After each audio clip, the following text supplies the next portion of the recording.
pageantry,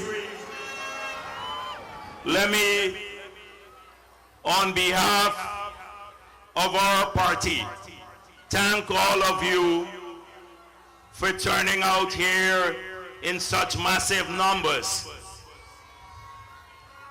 I know many of you are here because you've witnessed what has taken place in our country for the past several years.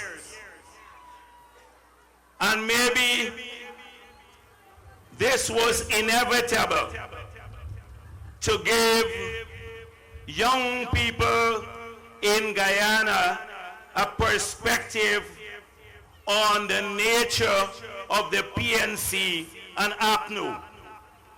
Many of the older folks knew that the PNC was inherently undemocratic. They kept the PPP out of office for almost 30 years through rigged elections.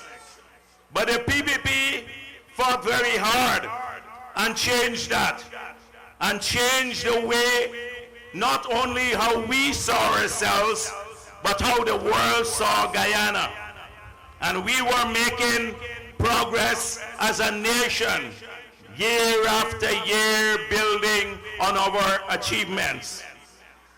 But many young people who grew up under the PPP never had a perspective.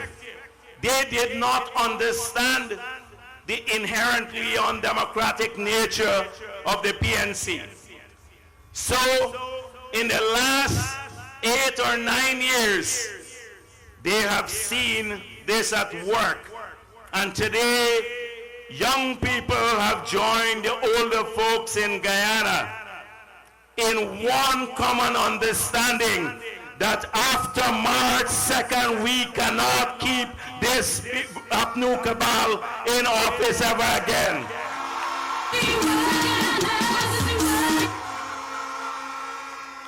We saw how they behaved from 2011 when they took the one-seat majority in the parliament. And they cut $90 billion from the budget.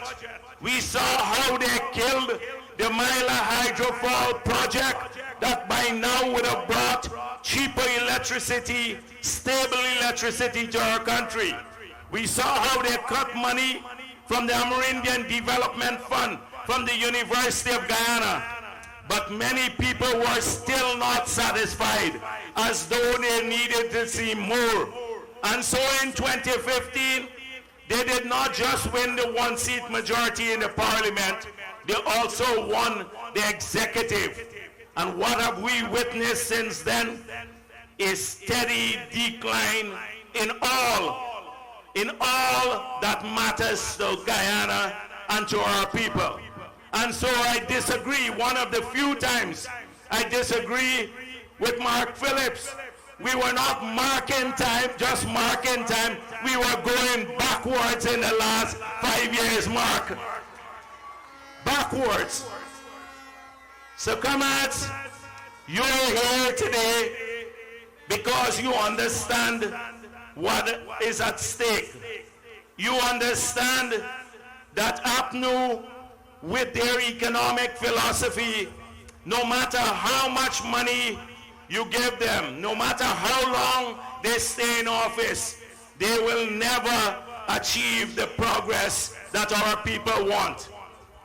And we have to commit, and I know you're committed, to ensure that come March 2nd, that we have the biggest victory ever in the history of Guyana.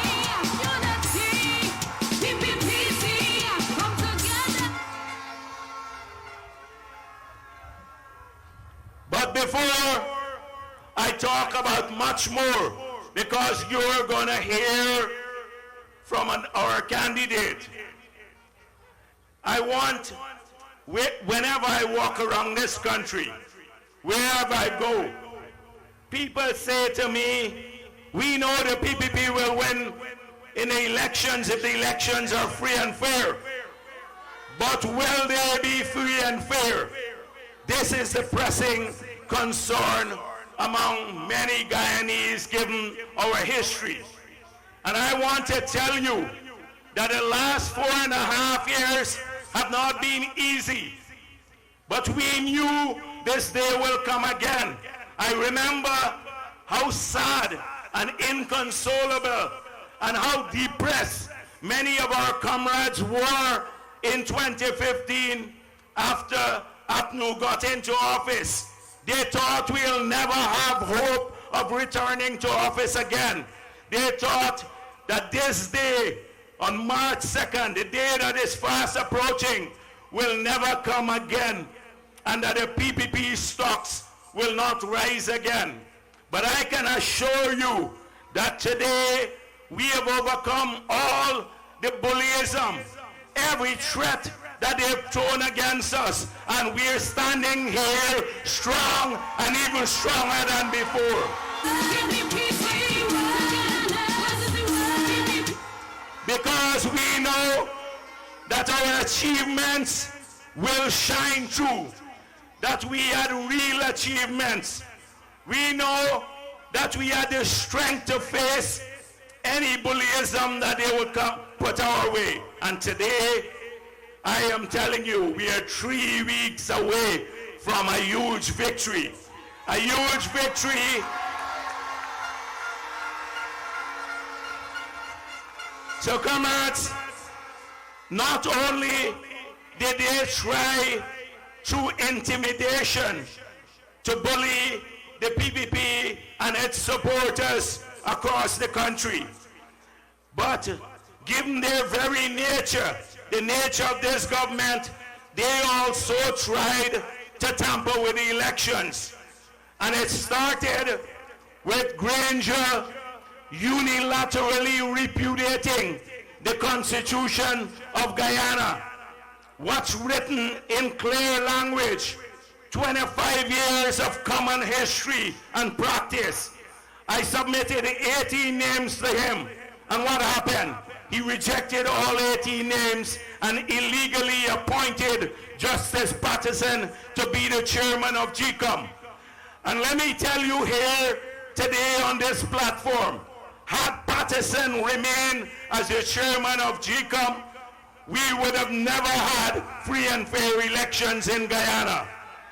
But we had to fight this too, and we managed all the way to the Caribbean Court of Justice to have Patterson removed from that position because of the fight of the People's Progressive Party. And then they tried again to rig the elections.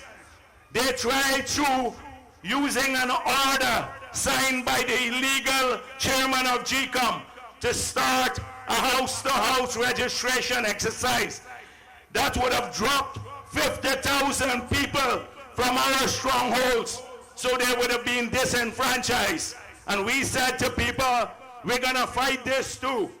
And we went to the court, and the Chief Justice ruled that it was illegal to remove people's name from the voters list, and we thwarted that attempt at rigging. And then, even then, when Claudette Singh stopped the exercise, they insisted on using the data. They tried to get 37,000 people merged onto the voters list. And when we checked that, that figure came down to 16,000. They wanted to add another 21,000 names, duplicate names, to the voters list, but we fought that off too. And recently, you've seen what has happened. They, even after the statutory process had gone, they made 88,000, 87,000 changes to the voters list and to addresses. And we, in spite of that, we argued that our base, all of you here today, must ensure that when you go back home, make sure that you check that your names are on the voters list in the right place, because that's crucial. We have fought off every attempt to contaminate the voters list. And secondly, comrades, we knew even with that, we couldn't trust APNU. So what we have been arguing for is an international presence as advisors within GCOM. Unfortunately, today, we have a former chief elections officer from Canada, a former chief elections officer from India, a former chief elections officer from Ghana within GCOM to look at the quality control. The IRI from the United States of America has hired 2 technical assistants to GCOM so that we have to watch within GCOM that no tampering is done.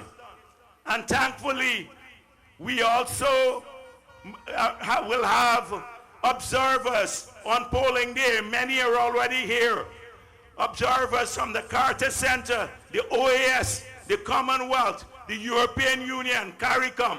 So I want to tell you today that that fear you have is justified. But don't think that we are taking it lightly. We have to ensure that every I is dotted and every T crossed when we're dealing with APNU. And in fact, all of the polling places where in the past they've attempted to put people or to rig the elections, we're training some of our best polling agents, the strongest people, to go in that area. Today, I'm departing from the traditional message of our rally, which is about progress, our plans for the future, because I know you are worried about this too. And I want you to understand that our party will not be caught napping. We are watching them carefully because we can take no chances with APNU. Comrades, we have seen just over the last week how incompetent and corrupt this government is, as though we need another example of it. Every single day you open the newspapers, you find 600 million missing from the Durban Park. A contract for procurement of drugs, 605 million done illegally. Patterson, the Demerara Harbor Bridge feasibility study, $150 million missing from the asphalt plant for that too. Almost every single day we see vile acts of corruption.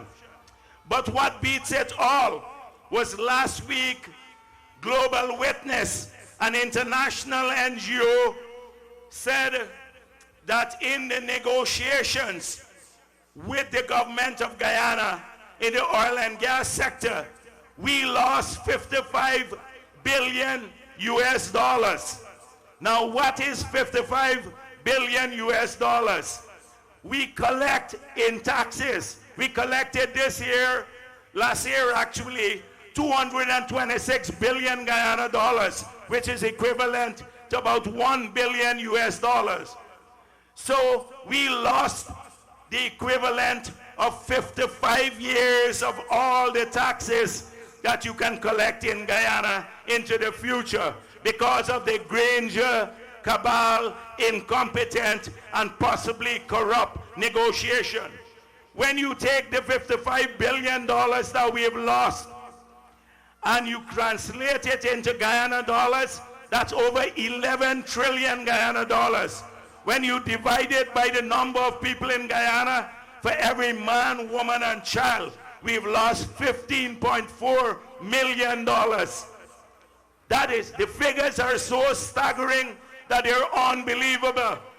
And this is what incompetence and corruption can lead to.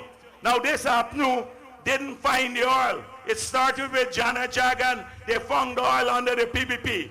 Yet they went into the negotiations in a secretive manner, rejected export advice, hurriedly did the negotiations, and today they stuck us with this deal that just when we decided that this could make a change in the lives of all of our people, our hands are tied behind our backs once again, just like in 1992 when we came into office and we found that 153% of revenue had to go to pay debts accumulated by the PNC.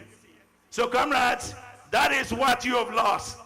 If there is one thing that every Guyanese should vote against the APNU AFC for, it is because of that criminal arrangement that they made that lost $55 billion of revenue to the country.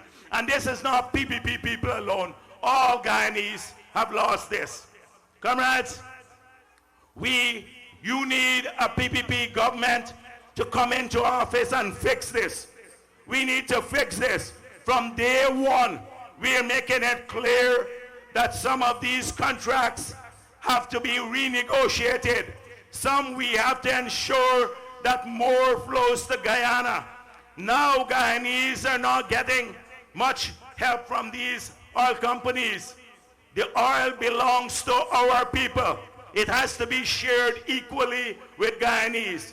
We have to use those resources to invest in our people.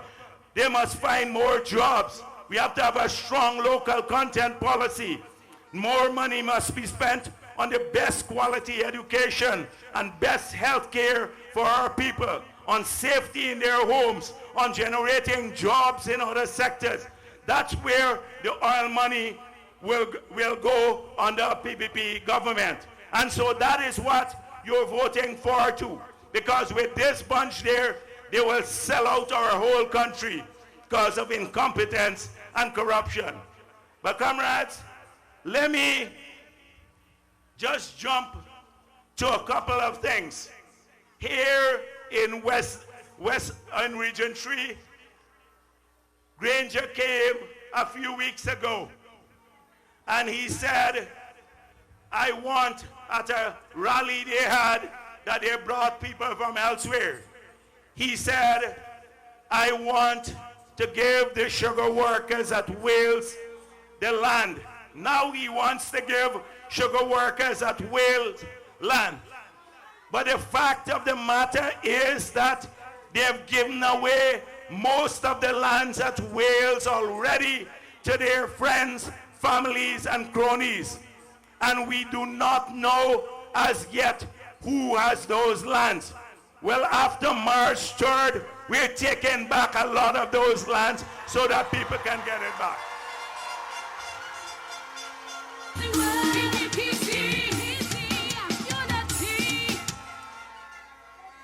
Secondly, at the same Wales, they sold out the factory.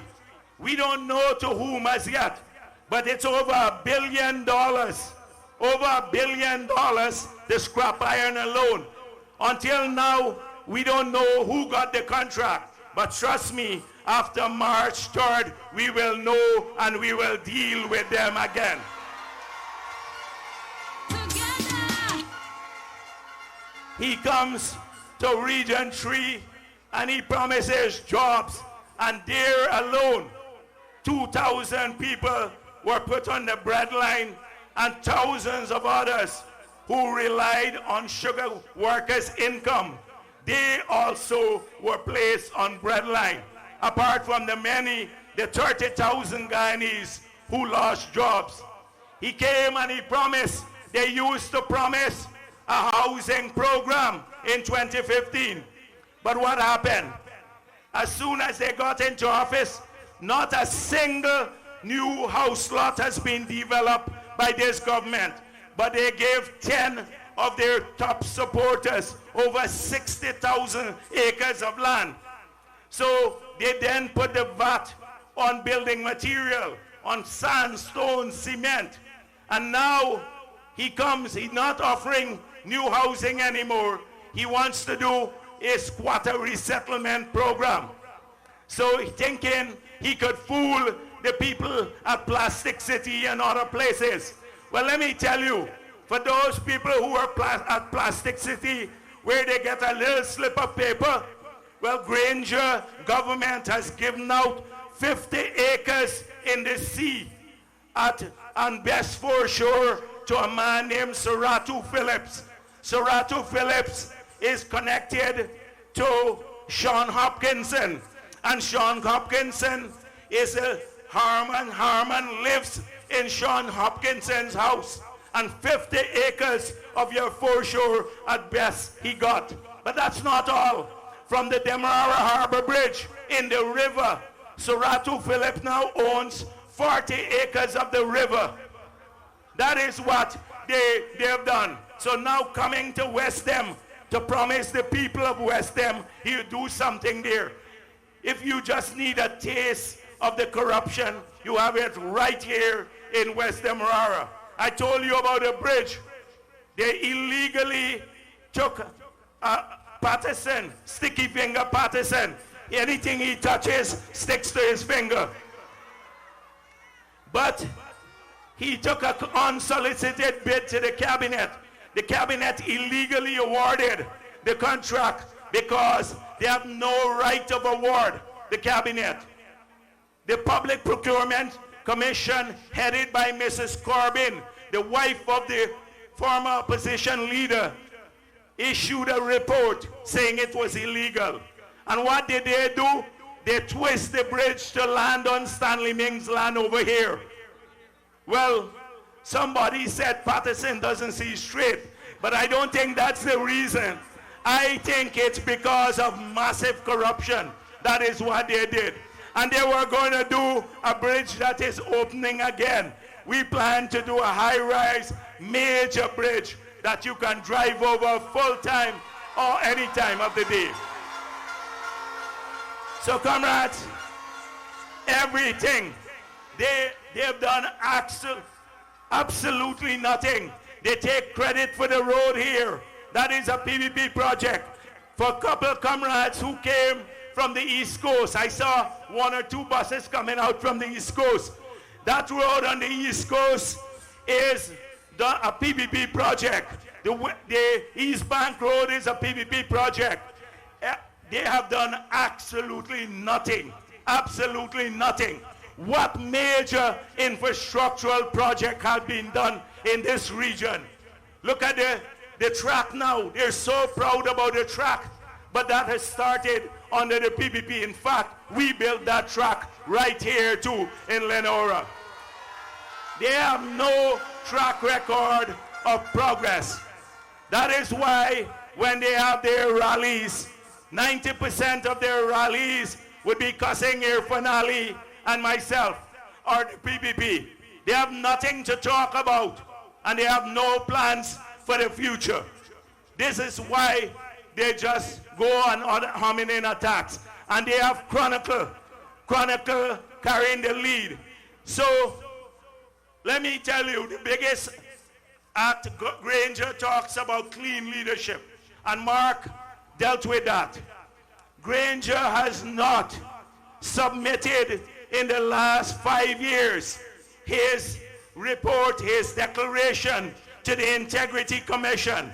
20 of them were gazetted for failure to submit their report. You can go to jail for 1 year. So now they know that they can't put honest leadership next to Granger's name. So guess what today's Chronicle has? That Jagdeo and Irfan did not submit our report to the Integrity Commission in 2018. A total lie. We have submitted all the years from 2000, from the year 2000 when we passed that law, we have submitted it. So this is what the Chronicle has become, a mouthpiece of this government. Comrades, any government that comes into office on a promise to reduce taxes and then increase taxes by $91 billion more per year. $91 billion more per year from your pocket deserves to lose an election. Any government that promises to do free university and then increases university education by 35%.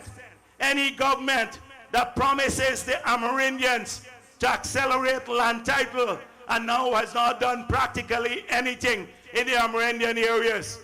They failed the miners They failed the rice farmers. They broke their promises to the sugar workers.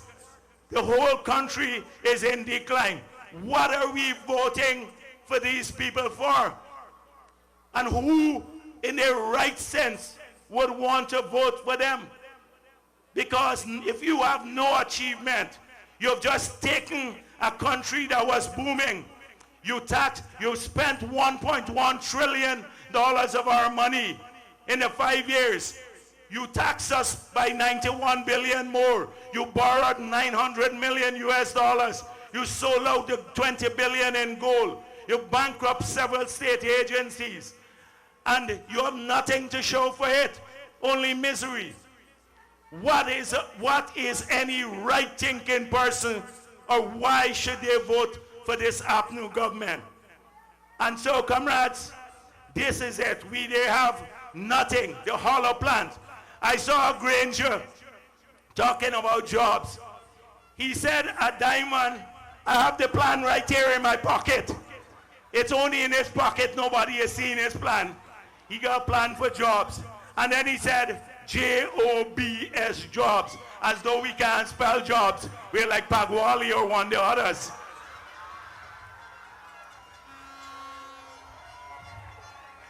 Comrades, and then he didn't go in his pocket. He said, I'm going to do 10,000 jobs in the next decade. Now a decade is 10 years. That means 1,000 jobs per year. So you lost 2,000 just at Wales here, and he will do 1,000 jobs for the next 10 years per year. This guy is totally out of it. They should free him up. Let me tell you, we will be helping Granger when we throw him out of office on March 2nd.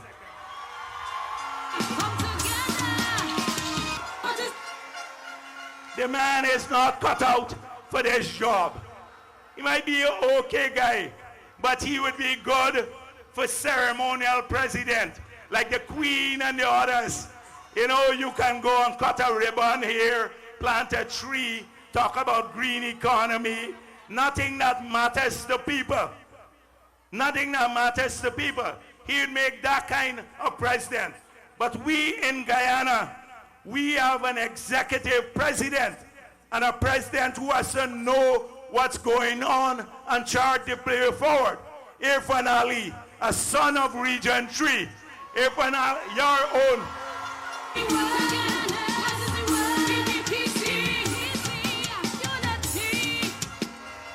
You know how active he has been all across this region, everywhere. And he has a size to be active. He is good, solid material. Comrades, he grew up in this party. He was one of the most efficient ministers. He delivered on large-scale tasks. He's young, he's bright, he has energy. That is what we need in a president today.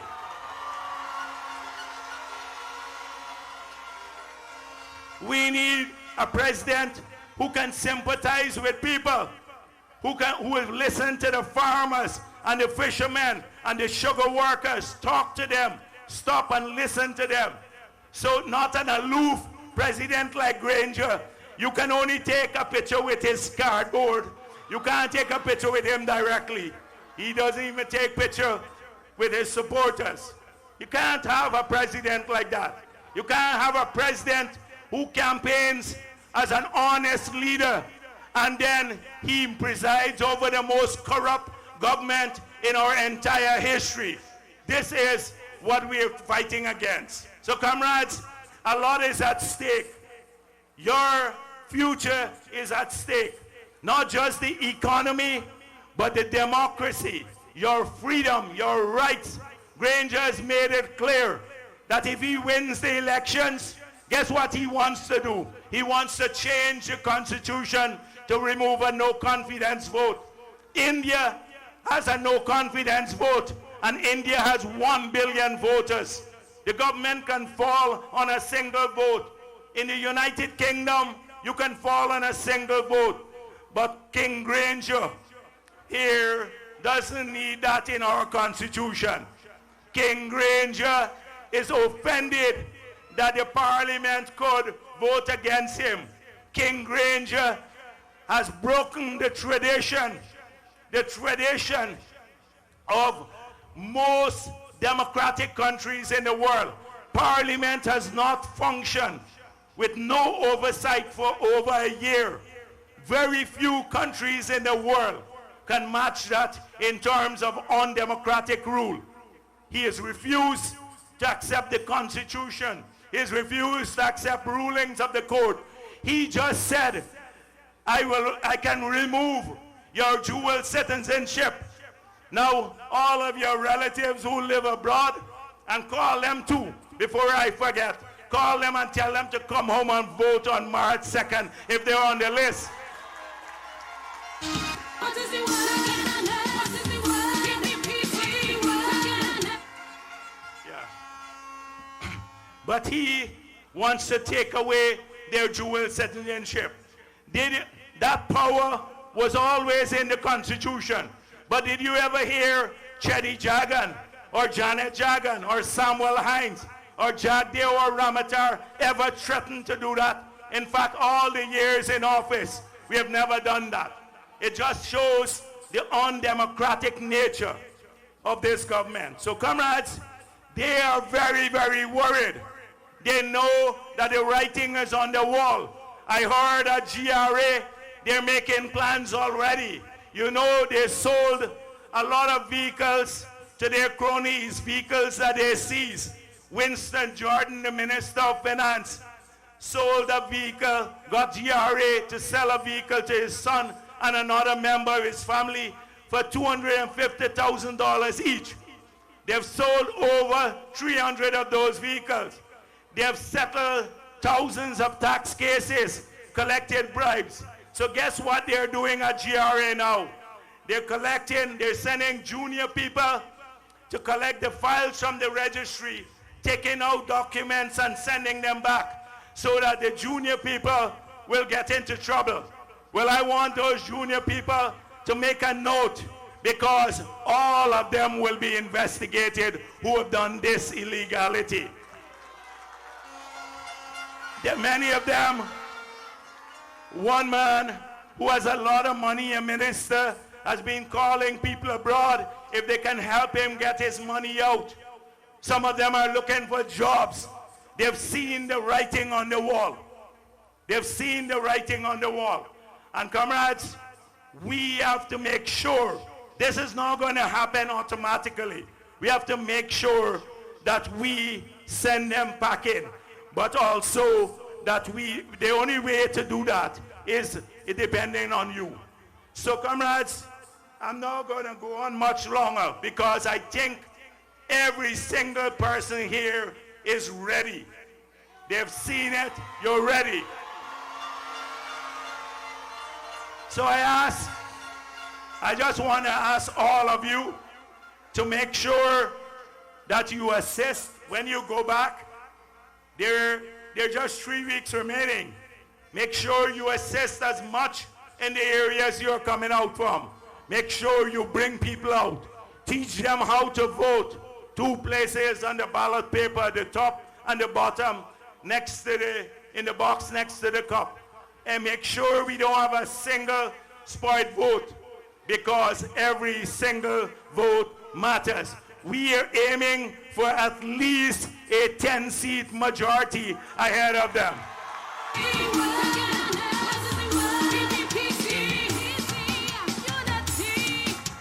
And comrades, you know, look at us up here.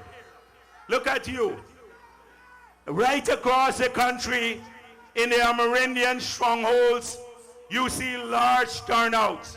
In places in Linden, people have come out there because they broke their promises to people there too. They had an 11-point plan for Linden, 0. Nothing has happened there. In the hinterland, the same thing. You know why? Because your party has one policy that was established by Chetty Jagan. It's a party for all of Guyana. Every single race, religion, gender, all of the people of Guyana can find a home in this party. And so today, we don't have to do hidden racism. That's what they're trying to push. Everything, it's about race. But don't allow them to succeed. I see just today at the CCJ, they overturned a decision by one man who was responsible for the Lusignan massacre. And guess who the lawyer was? Nigel Hughes. Nigel Hughes, the same Nigel Hughes who the Global Witness said should be investigated along with Trotman for conflict of interest. But you remember the people of Region 3. You remember that night when they gave Ramatar an ultimatum that said by midnight, if you don't demit office or get rid of Rohi, I think it was, that there'd be trouble on the road. And you remember the gauntlet that people coming across to this bank had to run there. People were beaten, harassed, kids couldn't find their families. That's the nature. Granger would not launch a commission of inquiry into that. That is why he's scared of talking about that and going after the trouble periods, because you will find that they actively supported many of the criminals. Under the PPP, you will never have that. Never have that. But in spite of all of that, over 630 murders have taken place under Granger. So comrades, understand what is at stake. I know I have great faith in all of you, so thank you very much for being here once again. Thank you for being with the PPP, and let's march to victory on March 2nd.